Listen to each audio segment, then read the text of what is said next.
today from this group, which will be quickly. By the way, I was really impressed by the admin's countdown before this game. It was quite funny.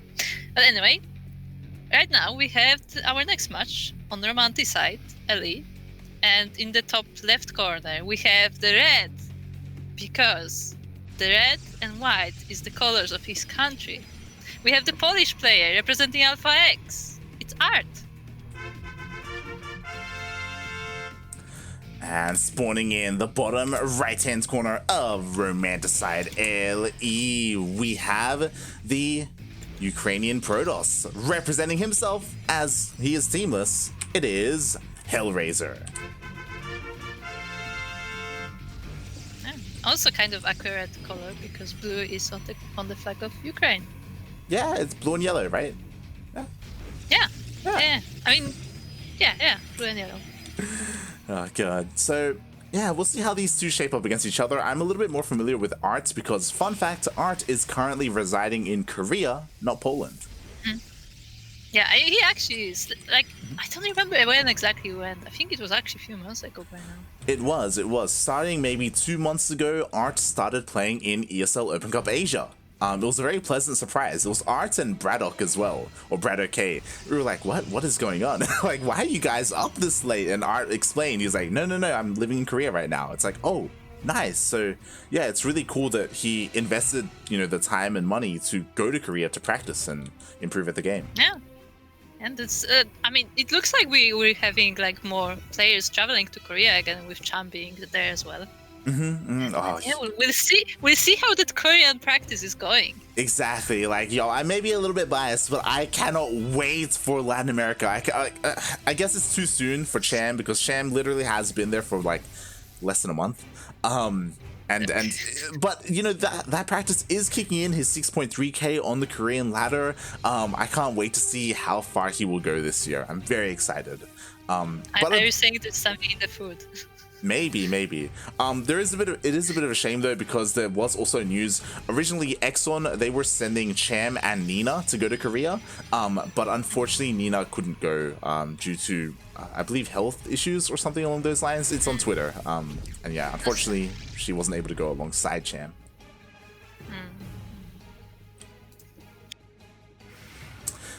But so far. Oh, we have a Stargate on the side of ArT. Yeah, I was about to say, but enough about that. We do have a PvP ahead of us, and we do already have a little bit of a difference here. So no one went for that low ground, like natural wall or anything like that. We do have both players going for that wall on the ramp, and Hellraiser being a little bit of the aggressor, going across the map with 2 adepts. Yeah. And with the Stargate behind. And we'll see what he's gonna make out of this. Oh, okay, nice block. Everything is okay. There were sentries there as a backup as well. Yeah, we do have the Stalkers of ArT kind of chasing away these adepts, making sure they don't really do anything. Meanwhile, the okay, I was a little bit worried. The probe was not in position. I was like, no, just a moment, and just went back. And now the ArT is getting to scout the whole base, and he sees the Oracle on the way. Yes, that is the advantage of going for a sentry. With that, you do go for a hallucinated scout. He saw the additional adepts on the way, as well as that Oracle. He's parking actually on top of it. But yeah, I think he's letting this. No, I thought he was gonna let this finish because there are more adepts there, but no. Yeah, he has to be careful because, again, with 4 adepts, they could try and commit to a shade. They could try and focus down the pylon, especially if it has low enough health. So yeah, ArT has to be careful with that, with how he judges the pylon. He's trying to send the probes down and they get blocked. But yeah, he just finished Twilight Counter. There it is. He goes blink after that. And this Oracle is denied by sentries, of all things. Yeah, it feels bad, man. Meanwhile, oh god, that pylon was almost not in time, but it was able to deny those adepts. So far, Hellraiser, he's trying to find some damage, but still hasn't been able to find anything quite yet. Yeah. Oh my god. Oh, but he found the natural base. Yeah, he commits to the shade. 4 adepts do start one-shotting all of these workers. 5 immediately going down. Oh my god. But the probes actually move away from the shield battery, but the adepts are cleaned up, so it's okay. Yeah. The shield battery doesn't really do anything for the probes just because of how much damage those adepts do. As we saw, five probes going down despite being within that shield battery range. The Oracle is still hanging out there. Still trying to find something. But I mean, those adepts, you know, solid damage was done, right? 6 probes in total. Not bad. Yeah, pretty good damage. Like he managed to catch that moment when ArT wasn't as defended as he expected. But it wasn't a huge deal. Definitely. And once again, ArT does go across the map. He does scout the main base with his hallucination. He does see, you know, all the tech, all the production buildings.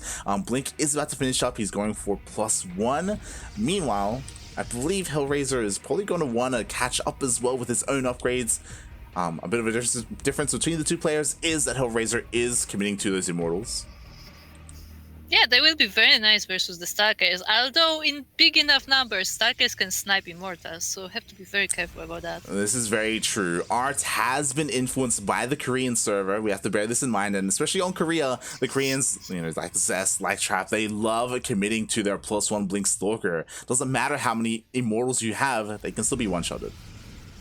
I thought you were gonna say that in Korea you have Patience who blinks on top of Immortals. Well, this is true. This is true as well. You know, we do have Patience. God, I love him. He may not be the most successful Protoss, but he's goddamn entertaining, mate. I mean, he's trying, okay? He is. Feels bad, man. He failed to qualify for GSL, failed to qualify for Code A as well. Oh god, but I wish him the best of luck. Wish him the best of luck next season. He's always fun to watch. He's amazing. Yeah. Oh, now Hellraiser actually is getting his own scouts as well, so he's prepared for what's coming.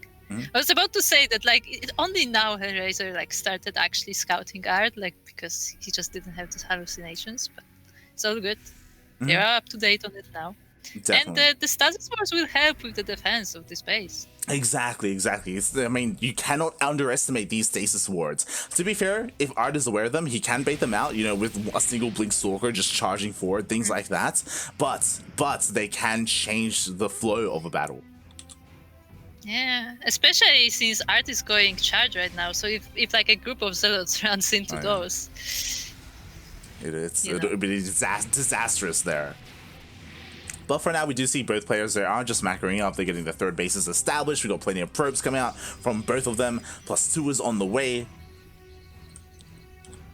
And I was curious as to when it would start, but there we go. Charge is on the way for Hellraiser. Yeah, so it's charged out versus charged out. But on the side of actually on both sides we have Templar Archives, and Hellraiser is taking his 4th as the first player. Yeah, there was a bit of a discussion earlier in the chat about like the PvP meta and whether or not it is adapted or changed over the years. The answer to that is no. As we see, Charged Archon, it's been around for a very long time, and it is what both players are going for. Sometimes we do see some players like diverge in their tech path, and one player favors like disruptors, right? And then we have Disruptor up against Charged Archon, which can, you know, do very well. But we don't see that here in this game. Going just for the regular.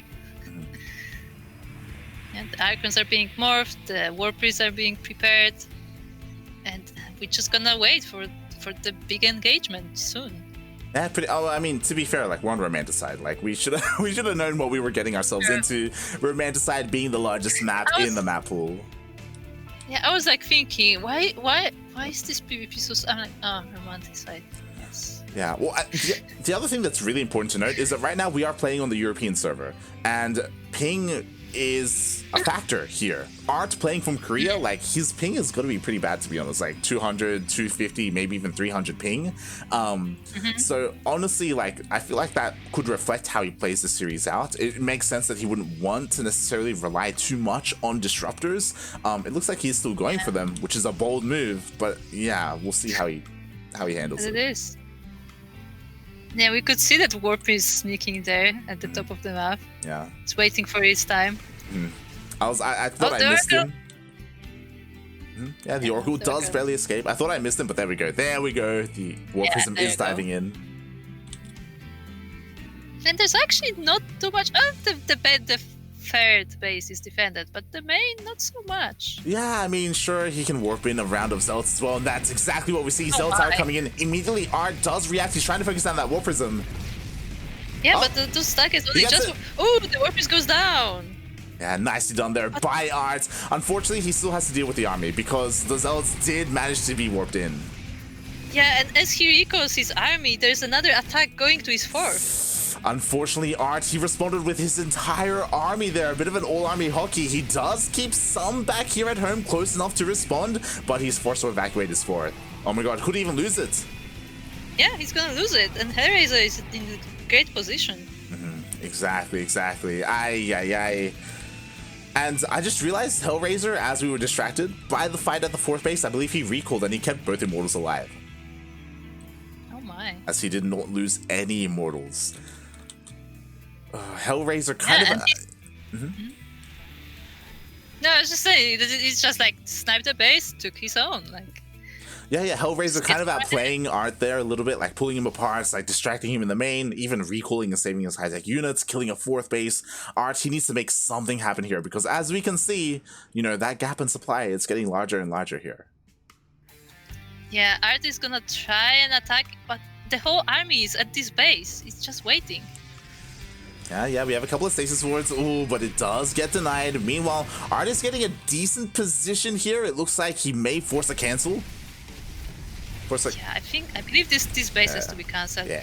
And he does have a lot of Archons, I will give him that, but the Immortals are back at his base. Yeah, they're back again. Zealots are being warped in. Meanwhile, we have a mass warp in to defend the base. It looks like this should be enough for ArT. ArT, regardless, he does back off. Oh, he actually walked into one. Feels bad. Yo, that Archon, that's actually pretty big. Like a free Archon getting picked off? Yeah, like, I mean, no, never mind. He's just gonna go home. Yeah, never mind. I thought Hellraiser was gonna just catch this army. Never mind. Yeah, it looked like he was getting ready for it, but I was like, yeah, nah. In the meantime, another cancel on the side of Hellraiser. ArT sniped at the base, in the east. Yeah, that he There was did. another base being prepared there. That he did. ArT, he's being pushed away. ArT has been able to buy enough time because Hellraiser has been on the defensive to catch up in army supply. He's getting another base established as well. So this is really nicely done here by ArT. Now both players are maxed out. Hellraiser moving out with a portion of his army. I don't know if he's ever extending here. I mean, part is going to the north, part is going to the south. True. Like he wants to like Oh my multi-prong this. This is not just Zealots. How many Zealots is this? Enough Zealots to maybe force a cancel here, maybe a kill as it's so low. Kill it! Yes! Killed it. He kills one base, kills another here towards the north. Once again, ArT, he responded with almost his entire army to defend against the Zealots, and he just exposed another base. Yeah, he was successfully pulled apart from both sides. And behind In this... the meantime, Yeah, Hellraiser is double expanding. To be fair, like this does give an opportunity for now ArT to go on the offensive and try and, you know, take down some of these SC2. bases. Yeah, he's going for a bit of a Zealot run by. It looks like there are some gateway units here, so it's going to be difficult for me to really find too much damage here. What I'm really keeping my eye on is this main army as it's going through the center or headed towards this new base towards the north. oh, the armies actually miss each other. As Hellraiser is once again attacking that fourth base. Disruptors! No! Ooh, they get sniped, not even with no attempt of a Nova. Yeah, Looks like a bad feeling, mate. three disruptors did get picked up for free, and ArT is turning around. That he is, but once again he loses that fourth base, so he keeps getting stuck on 3 bases when Hellraiser is on 4. Oh my god, the disruptors, Hellraiser, please! Oh god! Just ooh, the last one was decent though.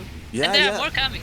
One did go off. Nice micro there, able to keep one of his Archons alive, but not both. Again, ArT, he may be losing these bases, but if he can win a big engagement, then it's going to be worth it. But again, he's just so low into so down in supply. Ooh, so many Starkers just went down to that Nova. This is almost pure Starker army. Just a few Archons on top. Yeah, a few Archons, a few Disruptors, but again, if these Purification of his land just like that, then Hellraiser is fine. That is true. And ArT's army is starting to look quite small. There are a lot of Archons in it, but it's more and more like looks like just the overwhelming number of Starkers. But You have to blink damage just like that. That you do, but the important part is that the reason why ArT's army is so small is because ArT just hasn't been able to get a 4th base up and running. He just keeps losing them, and now he's essentially all in. And it looks like the Warp Prism will get sniped. It does manage to warp in a couple of Stalkers there towards the end, but it's not going to be enough. Everything gets surrounded. And GG is called.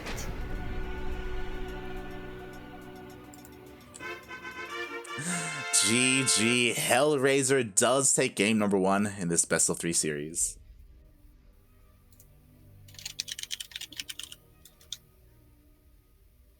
Honestly, I kind of expected a little bit more there from ArT. I was very surprised by how he was being pulled apart by Hellraiser multiple times. There'd be either drops in the main or just attack towards one of his bases, and he would respond with almost everything.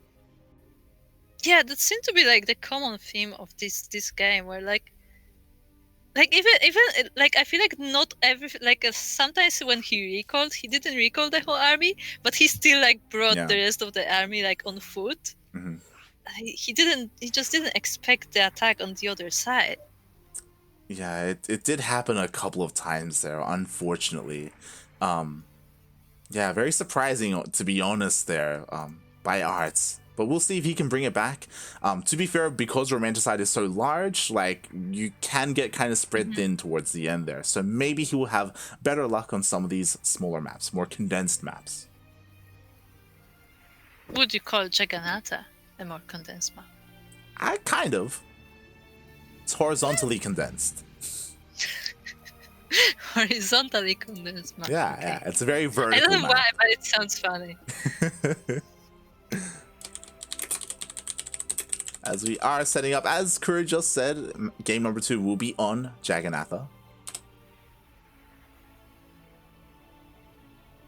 And it will.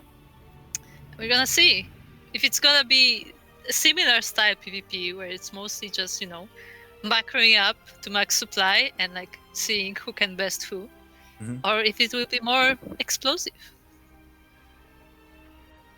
Yeah, we shall see as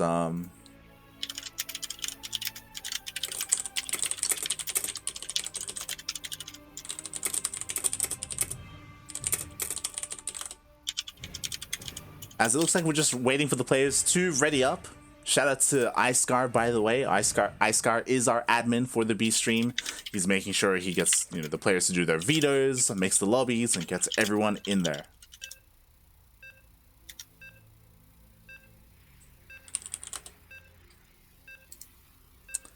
And we are just getting into game number 2 here on Jagannatha. What do you think, Rup? Do you think ArT can do it for Polski? For Poland? Sure, yeah.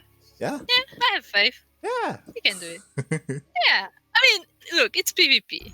You never know in PvP. True. Everything is possible.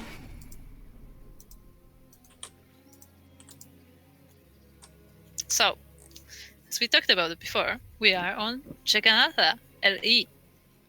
And in the top right corner of Jagannatha LE, we have the red Protoss player representing Poland, and Alpha X. We have ArT. Also representing Zest, as we can see. And spawning in the bottom left-hand corner of Jagannatha LE, we have the Ukrainian Protoss. He is blue, representing himself. It is Hellraiser. Old mate Bogdan going for a forge first. Ooh, see, I was mentioning that maybe this won't be so calm anymore. And ArT sees the probe coming. I mean, you know, it's a probe, nothing big yet. Yeah, unfortunately. But there's another one. Yeah, unfortunately, he does miss the second probe, which is the big tell that it is a cannon rush. And at the moment, ArT doesn't have any vision. But he sees it. He sees it. He sees it. He knows. Okay. Thankfully, because he was patrolling the probe, it went close enough to actually see the pylon. Otherwise, he wouldn't have seen it. But he lets him get up. Yeah, he doesn't block the ramp. The probe does get into the main base. That means the pylon is being thrown up here in the main, forces the boys to be pulled. Yeah, but the pylon is still gonna go up, and he blocks the ramp, so there's that. But he still has the vision. He does, and the cannon on the low ground will finish up. It looks like this pylon will fall. We'll see how many shots go off before that happens. Oh, if I think any. 1 or 2 probes will die. 2. See? Yeah, right. 3 probes do end up falling. Because 1 was coming back. Yeah, and we'll see. I'm not too sure about ArT's response, to be honest. Like, usually when you're getting cannon rush, you do throw down a forge of your own, and then you set up your own defensive position, right, with your own cannons. But we don't see that at all. And like even the gateway is under threat. Yeah, and the probe actually broke the wall, and the probes, and they are starting to slowly continue this rush on the top of the main base of ArT. Yeah, exactly. He's trying to help out, but I don't know about this. Well, the problem is that this cannon is being covered by the cannon on the low ground. More cannons are being thrown down. We have a stalker that's about to pop out, which is great. That will definitely help. Yeah, but still, like, how much one stalker can do, and ArT is losing the gates as well. Yeah, and this cannon is going to finish up as well. Like, I still question the response here from ArT. Like, this is not the way to do it, mate. Oh my god. I don't know. I don't know if it's the forge. Yeah, the stalker is so low, and now the 2 cannons are ready, and there are more coming. I don't want to call it too early, but I think it's over. Like, the cannons are about to finish up here. They're going to be able to take down this cyber core. I mean, I'm just making shield batteries, but what are the shield batteries gonna even charge when there are no units left? There's no gateway. There's no gateway right now. The gateway will finally finish up. It's about to be depowered shortly. Oh my god! And once this line of shield cannons finish up, I think they reached the mineral line by now. Or gas line, I guess. And the shield battery is under fire as well. Yeah, and you may think, hey, look, Hellraiser, he's not committing, like, he's not continuing the slow leapfrog of tanks. That's true, but that's because Hellraiser, he's making a Stargate. Tanks? Huh? And GG gets called. And the G is called.